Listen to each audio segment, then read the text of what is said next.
അപ്പൊ ഇന്നത്തെ നമ്മളെ പരിപാടി എന്ന് പറഞ്ഞാല് നമുക്കൊരു വണ്ടി ഡെലിവറി കൊടുക്കാണ്ട് ചാവക്കാട് പോകണം. അപ്പൊ അതിന്റെ കൂട്ടത്തിൽ തന്നെ നമ്മൾ കൊടുക്കാന്ന് പറഞ്ഞിട്ടുള്ള മിറർ ആ പയ്യന്റെ വീട് കുറ്റിപ്പുറാണ്. അപ്പൊ അവൻ ആ മിറർ കൈമാറണം. അപ്പൊ അത് രണ്ടുമാണ് ഇന്നത്തെ പ്രോഗ്രാം. അപ്പൊ ഇൻഷാ അള്ളാ അത് ആഡ് ചെയ്യാൻ കഴിയുമെന്നുണ്ടെങ്കിൽ ഞാൻ ഇതിൽ ആഡ് ചെയ്യാം. അപ്പൊ ഞങ്ങള് കുറ്റിപ്പുറം എത്തിയിട്ടുണ്ട്.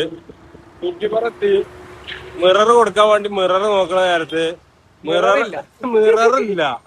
മിറർ നമ്മളെ ഷിഫ്റ്റ് കാറിലേന് വെച്ചിട്ടുണ്ടായിരുന്നത്. നമുക്ക് ഡെലിവറി ഉണ്ടായിന് ബലേന, അതേപോലെ വേറെ ബലേന എടുത്താണ്ട പോകുന്നത്. അപ്പോ നമ്മൾ കറക്റ്റ് ഹൈവേന്ന് നേരെ എക്സിറ്റ് എടുത്താണ്ട് ഇറങ്ങി പേല ഓടീന് ഞങ്ങള് ചാവക്കാട പോകണ്ടായത്. ഇവിടെ എത്തി നോക്കുമ്പോ സാധനം മിറർ വെച്ചത് വേറെ വണ്ടിയിലാ. കറക്റ്റ് പറയണെങ്കിൽ ഇന്ദ്രജിത്ത് പിസ എടുക്കാൻ പോയപ്പോ പിസ എടുക്കാൻ പറഞ്ഞു. ഏതിന് അമറക്ബറന്തോണിയില് ഉള്ള പോലെയാണ് ഇപ്പൊ ആയി. ടൈമിനെത്തി. Sharp time. ഇന്ന് ഞാൻ കലക്കും. അപ്പൊ നാളെ എല്ലാം കറക്റ്റാ. പക്ഷെ സാധനം എടുക്കാൻ പറഞ്ഞു.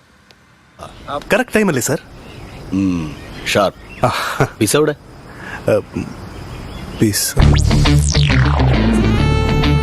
പിസ എടുക്കാൻ മറന്നല്ലേ? ചക്കനെ വിളിച്ചു വരുത്തി ഓൻ വീട്ടിൽ നിന്ന് ഇറങ്ങി ഏകദേശം പകുതി എത്തി. 3 കിലോമീറ്റർ ഉണ്ട് അവരെ വീട്ടിൽ നിന്ന് ഇറങ്ങി. അപ്പൊ ഓൻ പകുതി എത്തിയപ്പോഴാണ് എനിക്ക് ഓർമ്മ വരുന്നത്, വണ്ടിയിൽ ഇല്ലാത്ത അപ്പോഴാണ് ഓർമ്മ വരുന്നത്.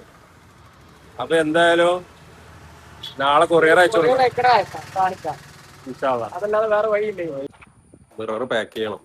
മിറർ പാക്ക് ചെയ്യാനുള്ള പെട്ടിയൊക്കെ റെഡി ആക്കി ഇങ്ങനെ ഈ വണ്ടി കൊണ്ടുപോയിട്ടുണ്ട്. ഈ വണ്ടിന്റെ ഡിക്കിയിലാണ് മിറർ ഉള്ളത്.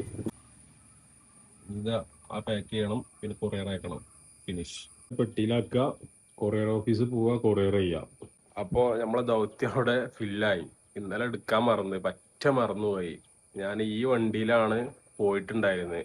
നമ്മളെ ഷിഫ്റ്റ് കാറിലാണ് മിറർ ഉണ്ടായിരുന്നത്. അവനെ വിളിച്ച് വരുത്തും ചെയ്ത്. ഇന്നലെ പറഞ്ഞ പോലെ ആകെ പാളി.